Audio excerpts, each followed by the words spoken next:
na výkon.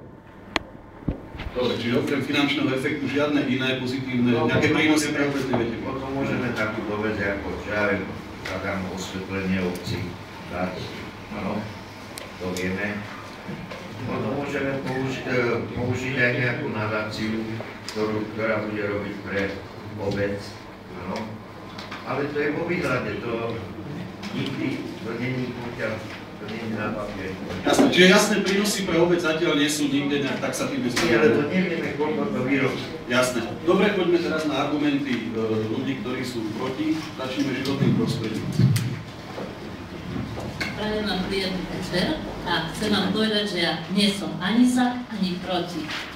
Ale už som veľmi veľa obetovala veterným elektrárňam. Nedala som sa podplatiť, preto som odišla z úradu.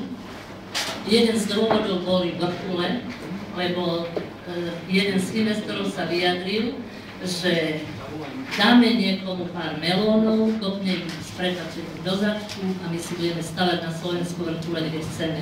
Osobne poznám investora v Babíne, pána Mikulu.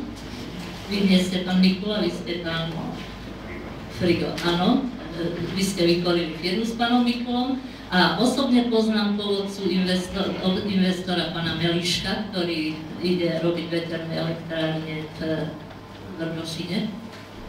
A preto, keďže som sa s týmito ľuďmi stretla a keď som obetovala už toľko týmto veterným elektrárňam, tak som si povedala, že obetujem ešte aj sobotu.